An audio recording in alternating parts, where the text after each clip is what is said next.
네, 글로벌 변수 점검해보는 시간입니다. 오기석 크래프트 테크놀로지스 에이펙 대표 전화로 만나보도록 하죠. 안녕하세요.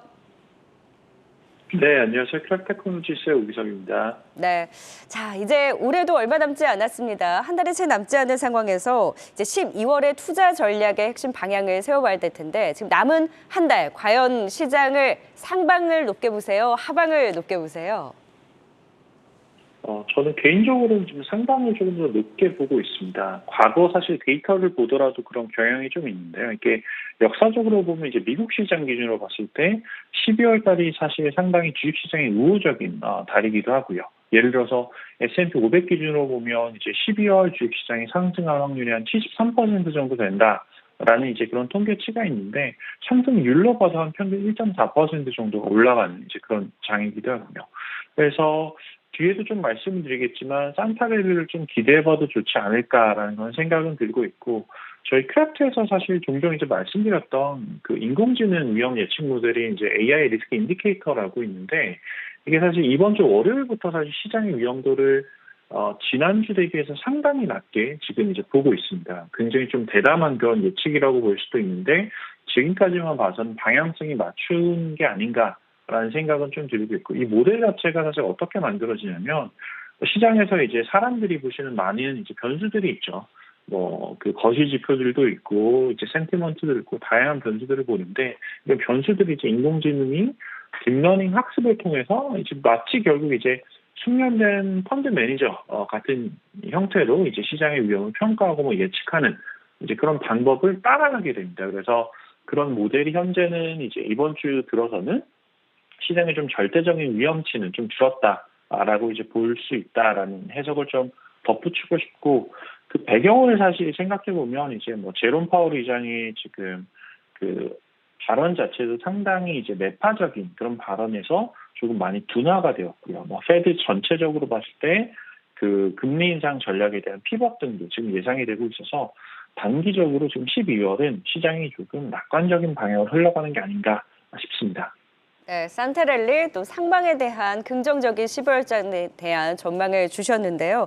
하지만 채권 시장의 흐름을 보면 사실 주식 시장의 분위기는 달라요. 장단기 채권 금리 역전차 현상은 여전히 좀 심화되고 있는 상황이고 강력한 경기 침체에 대한 시그널은 나오고 있는데 주식 시장은 이렇게 좀 환호를 하면서 반등을 했다고 하더라도 또 이 경기에 대한 리스크가 발목을 잡는 것은 아닌지 이 12월 한 달에 이런 단기 반등에 그칠 가능성에 대해서는 어떤 의견으로 보세요? 네, 사실 최근 들어서 이제 유사한 게 아니라 이제 많은 이제 전문가들이 경기 침체에 대한 위험을 이제 내놓고 있거든요. 예를 들어서 빅쇼트로 유명한 마이클 버리 같은 경우도 미국 경제가 침체가 좀 심할 것이다라는 그런 전망들을 지속적으로 얘기를 하고 있는데 뭐그 배경에는 사실 지금 현재 거의 5%에 근접하고 있는 이제 미국의 기준금리, 혹은 채권 금리가 이제 배경이 된다라고 생각을 하고요. 역사적으로 봤을 때 고금리 환경에서는 사실 전통적으로 주식시장의 매력도가 떨어지는 거는 뭐 부인할 수 없는 사실이긴 합니다. 다만 이제 앞서서도 잠깐 말씀드렸듯이 이제 과거 1년 내내 매파적이었던 제롬 파월 의장이 그 스탠스를 반대로 바꿨다라는 것은 상당히 유의미한 변화인 것 같고 또 지난주에도 사실 한번 말씀드리긴 했는데 중앙은행이 지금은 너무 한 방향으로 매파적인 결정만 내리는데 앞으로는 좀 더 균형 잡힌 의사결정을 내리지 않을까라는 그런 이제 기대감도 지금 시장에 있습니다.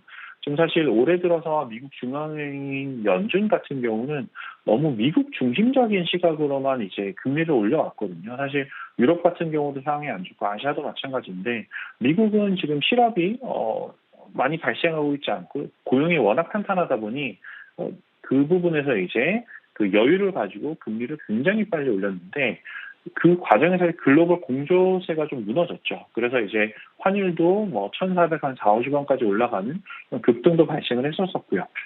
다만 이제 균형 잡힌 의사결정이 나온다라고 하면은 조금 시장의 불확실성이 줄어들면서 주식시장이 재평가되지 않을까라는 생각을 하고 있고 하나 사실 또 이제 말씀드리고 싶은 게 미국 대형주 같은 경우는 이제 뭐 기술적 차트 보실 때 200일 이평선 많이 보시는데 올해 4월 이후로 지속적으로 지금 200일 이평선을 하회하고 있거든요. 근데 다만 이번 주 들어서는 이번 주 수요일부터는 지금 200일 이평선 상반으로 지금 올라간 상황입니다. 그러니까 거의 7개월 만에 지금 200일 이평선 위로 지금 주식시장에 올라가 있는 상황이어서 전반적으로 봤을 때 지금 중앙은행이 사실 올해 1년 내내 시장의 방향성을 결정을 하고 있었거든요. 결국 시장의 매크로, 결국 돈의 흐름이 주식시장에 좀 우호적인 환경을 만들고 있고, 뭐 참고로 뭐 저희 앞에서도 말씀드렸지만 뭐 저희 크래프트 인공지능 솔루션도 하나의 참조 지표로 보셨을 때 이번 달 이제 리밸런싱이 어제 일어났는데 이번 달하고 지난달하고 비교하면 굉장히 강력한 지금 주식 투자 시그널이 지금 나오고 있거든요. 이제 그런 것도 한번 참고해 보시면 할 것 같습니다.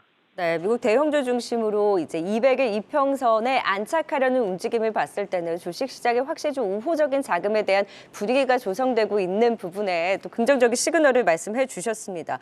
그리고 또 인공지능 자산 배분 모델이 강력한 투자 시그널을 보내고 있다라고 하셨는데 어떤 부분에서 좀 포착을 해볼 수 있는 건가요? 네, 저희가 지금 만드는 모델이 한 3, 40개 정도 되는데 그중에 국내 투자자들한테 대표적으로 많이 이제 활용되는 거는 지금 저희가 하나생명의 뭐 변액저축 글로벌 AI 주식형이라는 상품에 저희 모델이 지금 납품이 되고 있어요. 아마 화면에 나가고 있을지 모르겠는데 그 화면에서 보시는 것 중에 하늘색이 주식 비중, 하늘색 부분 파란색이 주식 투자 비중이고 흰색이 현금 비중이라고 보시면 됩니다. 그래서 지금 이 모델을 보면 이미 한 3년 이상 운용이 되고 있는데 2020년 3월 코로나 급락이 시작되기 직전에 현금 비중이 굉장히 많이 올랐고요. 그래서 올해 6월 같은 경우도 급락이 굉장히 심했었는데 그 직전에 역시 최대치는 50%까지 현금 비중을 늘렸거든요. 그래서 올해는 사실 보면 이제 거의 1년 내내 현금을 한 20, 30%씩 가져가면서 시장이 낙폭을 좀 방어를 했는데 이번 달 들어서는 이제 그 현금 비율이 한 자릿수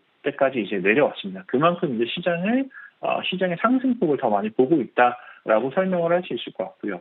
주식에 대해서 조금 구체적으로 들어가 보면 미국 주식에 대해서 포지션이 지금 많이 늘어나고 있거든요. 근데 뭐 S&P 500 같은 미국 대형주뿐만 아니라 나머지 이제 스타일별로도 지금 이제 전략들이 좀 들어가는데 배당주가 사실 올해 1년 내내 굉장히 좋았어요. 배당주 전략이 S&P 500 대비 성과가 10% 이상 좋았던 전략인데 이번 달 들어서 저희 모델에서는 배당주 전략은 사실 좀 많이 줄였어요.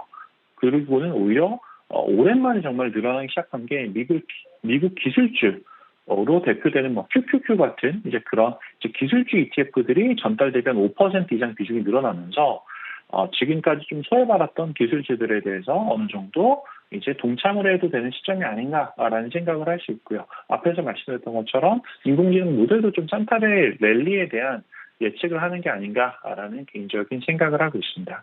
네, 현금보다는 주식 비중이 늘어나고 특히나 미국 기술 성장주 중심에 대한 비중이 확대되는 그런 분위기로 봤을 때는 네, 확실히 연말 좀 산타랠리 또 상승에 대한 기대감을 키우는 것 같습니다. 그렇다면 연말을 넘어서 내년까지를 봤을 때 내년의 방향성을 결정짓는 대외 변수 안에서 어떤 변수를 가장 주목하면서 지켜보고 계세요? 저는 사실 올해 워낙 시장이 힘들었었잖아요. 그래서 올해 주요 악재들을 한번 다시 점검해보고 싶어요. 그래서 첫 번째는 제가 생각했을 때 인플레이션이 문제였고, 두 번째로는 기준금리 인상의 문제, 세 번째는 글로벌 공급망에 충격이 있었던 게 문제, 마지막 네 번째는 지정학적 위협이 심했던 게 문제인데, 사실 이 네 가지 악재는 지금 연초 대비 혹은 연 중반하고 비교하면 현재 굉장히 많이 나아진 상황입니다. 물론 이제 내년도 앞서 얘기했지만 금리가 고공행진은 유지할 가능성 굉장히 높지만 시장에는 막대한 양의 유동성이 추가적으로 공급이 된 상태예요. 그래서 제 차트를 하나 준비했는데 미국 유동성 M1이라고 해서 본원 통화거든요. 중앙은행이 발행한 이제 통화량인데 과거 5년 차트를 보시면 2019년까지 뭐 서서히 늘어나다가 코로나가 발생한 직후부터 폭발적으로 증가하고 있습니다. 그래서 한 과거 5년 동안 6배 가까이 늘었어요. 본원 통화량만. 그래서 아무리 지금 시장에서 금리로 잡고 그리고 또 QT, 뭐 양적 축소 정책을 이제 연준에서 한다라고 하더라도 그럼 과연 5년 전 상태까지 통화량이 줄어들 것인가? 라고 하면 저는 사실 불가능하다고 보거든요. 충격이 너무 심하기 때문에. 그래서 절대적인 양으로 보면 지금 시장의 유동성은 여전히 굉장히 많이 있다라는 걸 말씀드리고 싶고 경기가 조금이라도 이제 살아나는 신호가 보인다. 혹은 경기 침체가 예상보다는 훨씬 약할 수 있다라는 신호가 보인다면 지금 보시는 것처럼 굉장히 큰 규모로 늘어난 통화량이 다시 시장 상승에 커다란 원동력이 될 수 있다라고 생각을 하고 있습니다. 네, 내년장에 대한 기대감도 말씀해 주셨는데 시각을 조금 더 압축해서 당장 오늘 밤에 미국의 고용지표 발표가 예정이 되어 있습니다. 고용지표 발표 이후에 다음 주장에 대한 움직임에 대해서는 어떻게 또 포인트를 두고 계세요? 고용지표가 이제 미국 같은 경우는 매월 초에 이제 발표가 되는 지표로 이제 투자자들이 지금 가장 많이 지켜보는 지표거든요. 고용지표가 지금 예상보다 더 잘 나오느냐 혹은 못 나오느냐 두 가지 방향성이 이제 나올 수가 있는데 저는 예상보다 잘 나온다 하더라도 시장은 환호할 것 같고 못 나온다라고 하더라도 시장은 사실 환호할 것 같아요. 이제 왜 그러냐면 이게 좀 이상하다고 생각할 수 있지만 고용지표 예상보다 못 나온다라고 하면 그러면 경기가 침체가 되고 있으니 지금 연준에서 피벗 얘기도 나왔고 그런 금리 인상 속도가 한층 더 둔화될 수 있겠구나라는 그런 기대감이 있을 수가 있고요. 그 반대로 이제 고용 지표가 예상보다 더 탄탄하게 나온다라고 하면 이러면 지금 연준은 연준은 어차피 피벗 얘기를 했으니 그 금리 인상 속도는 변하지 않은 상태에서 경기 침체의 타격은 오히려 줄어드는 저희 지금 상황으로 보면 오히려 골디락스 같은 상황이거든요. 좀 역설적이긴 하지만 그래서 어느 방향으로 나와도 시장은 환호할 가능성이 있다라고 조금 공격적인 전망을 내어보고 싶습니다. 네, 이 고용지표 굿뉴스도 굿뉴스고 배드뉴스도 굿뉴스도 받아들일 가능성이 높다라고 말씀을 주신 만큼 고용지표 발표 이후에 또 다음 주장에 대해서도 긍정적으로 또 지켜보도록 하겠습니다. 지금까지 오기석 대표와 함께 글로벌 변수에 대해서 짚어봤습니다. 오늘 전화 연결 고맙습니다. 네, 감사합니다. 네, 성공투자 오후 증시 준비한 내용은 여기까지입니다. 오늘 자정 월드컵 3차전이 예정되어 있죠. 미리 산타클로스의 선물을 받을 수 있는 또 승리가 있었으면 좋겠네요. 한 주 마무리 잘 하시고요. 저는 다음 주 방송에서 찾아뵙도록 하겠습니다. 시청해주신 여러분 고맙습니다.